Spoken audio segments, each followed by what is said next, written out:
everybody, it's Lon.TV, and we're here with a photo printer from Epson called the XP-610. This is this year's model. They tend to refresh their product line about once a year, and there's kind of incremental changes from one year to the next. But if you have an older Epson printer, you know, when you get into some of the newer ones, they actually have a lot more features maybe from the one that you're using. So let's take a look though and kind of step through it. And I reviewed something similar to this last year, which I wasn't crazy about because it was an all-in-one in this photo printer kind of utility mode, and it didn't really work for me just because it was trying to do too much. This one focuses a little bit more on just the basics, at least for photo printing. So there is a scanner on board, but it doesn't have one of those document feeders on it, nor can you send any faxes or anything office related. So you could scan photos in, and what's actually neat is that it works with the Wi-Fi that's built into the device also.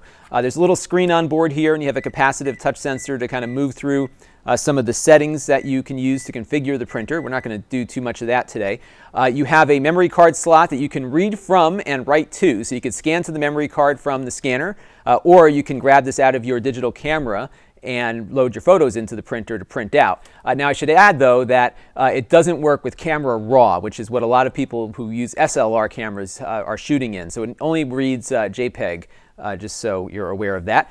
There is also a USB slot here as well. You can plug in a memory stick or something and grab photos off of that. So let's take a look though at the paper tray here, and it is, just like the last year's printer, it is a little confusing for me, and it's hard to say that about paper trays, but let me show you why.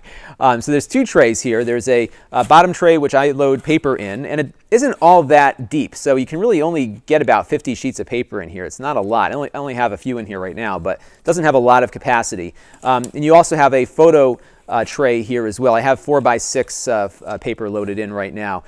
It will print borderless up to 8.5 by 11, so you can do big photos on there. Now the problem I have is that it's possible to push the paper tray past its stop point, which last year's printer did the same thing, and I thought that was really a poor design choice. And I guess what they want you to do is fold up this thing first and then push that in, which will kind of enforce the stop point there. So, you know, that's how you're supposed to do it, although it's possible to do this. And, you know, it won't get stuck back there, but there's really no place to get it on the other side, so it can really get stuck, and I've never been a big fan of that. Now this does have, as I said, built-in Wi-Fi, and that gives you a lot of different things that you can do. One of them is actually scanning over the air through Wi-Fi, and on my Mac I have a program called Image Capture, which is actually built into all the Macs, and what you can do is load up Image Capture, and it will automatically find the scanner without having to do any installation of drivers or anything like that. So I loaded up a little photo in here, and I can just hit Overview, and it will go ahead and do a quick overview scan completely wirelessly,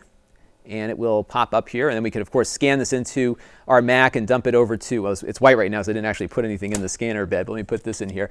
It'll allow you to run that over to your photo application like Aperture or iPhoto or something like that. So you can do some pretty decent scanning. The scan quality is okay. It's not, you know, this is obviously a consumer level device, but if you have a lot of old photos that you want to scan in, it'll do a nice job of scanning those for you, and it's pretty decent. It's got good resolution, and you know, it's on par with any other scanner you'd buy out there today. So that is a handy thing. Now another thing you can do via the Wi-Fi is print from your Android or iOS device, and I'm actually able to print photos borderless right from my phone, which I find pretty cool without any driver installation. So I'm going to switch over here. I'm not sure we're going to be able to see it too easily, but let's take a look and see. So what I did is I selected a photo that I wanted to print, and as you can see at the bottom here we have the Epson 645, which is upstairs, and I also have the 610 here, so I can hit that real quick, and let me just get this in here a little bit better there, and we'll have one copy, and we'll hit print, and what it'll do is send it wirelessly over to the printer. And again, you don't have to install any drivers. There is an app from Epson that you can get to print this stuff out if you wanted to, but it will work just with the native software. Now what it's beeping at me about now is it wants me to take the output tray out manually, which, and again, it's just so odd that they want you to do this stuff. So you got to kind of pull that thing out, and that's kind of a disappointment there. Last year's model had a output tray that would automatically spit out at you, but it didn't suck it back in. So now they just took the motor out completely. So okay, so we have our photo, and it does a really nice job. And now this is, again, it's hard to see on a video screen here in a small window about how good the quality is, but to my eye it looks fine. I mean, there is If you look very closely, there's some fine dots and that kind of thing that you would normally expect from an inkjet printer, but it isn't too bad. I mean, it's enough that Grandma is certainly going to know that it looks pretty good. I would say that if you go to a really high-end professional photo lab, it will do a nicer job. So just keep those things in mind. But it's good enough, and the fact that you can just kind of print borderless 4x6 photos off your phone without having to plug in anything at all other than getting this thing configured on the Wi-Fi network is pretty good. Now, for the best quality, you're going to want to print from your computer, and I recommend, if you're using a Mac especially, to install the Epson Drivers. There is a separate driver for this printer that you'll want to use over the one that Apple suggests, which will run over the AirPrint protocol, and it doesn't give you the quality, and it's noticeably different between using the Epson driver and the AirPrint driver.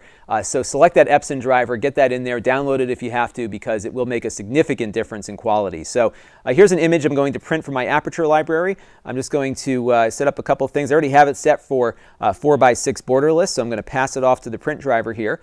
And what you want to do when you first set it up, you're not going to see all the details, so you want to show the details, then kind of go into the nitty-gritty here and adjust it appropriately. So right now it's set to cassette 2, which is actually the lower one with the paper in it. So we're going to move this to cassette 1. We're going to say ultra premium photo glossy paper. I bought some Kodak paper, which wasn't the Epson paper, but it still works very nicely. There's also 2 photo modes. There's photo and there's photo RPM. Photo RPM apparently uses a little bit more ink, but there's slightly better image quality with that. So we will go ahead and do that. And again, this is working over Wi-Fi, so it'll pop that image out there as well. Now, it does print documents a lot faster than it does photos, obviously. There's a lot less for it to have to worry about. And you'll see as it's printing out here, it should suck the paper back in. Let's see if it performs as we believe it will. There it goes.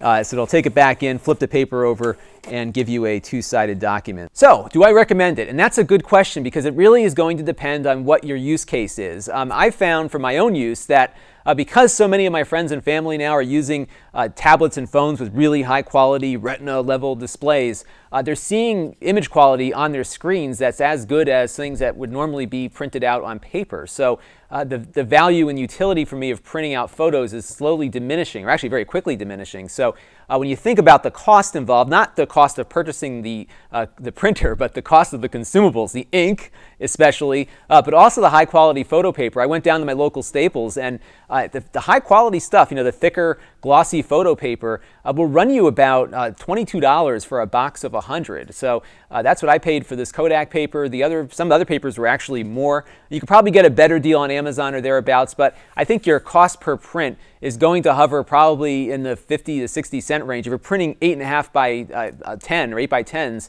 it'll probably be significantly more given the ink coverage. So, you have to kind of decide, if you need that print immediately, or can you wait a day or two and have it printed out locally or delivered to you from a photo service. So that's the kind of thing you have to weigh. The other issue, again, is just this confusing paper thing that I just didn't like last year, and I certainly don't like it this year. It's possible to push these in too far.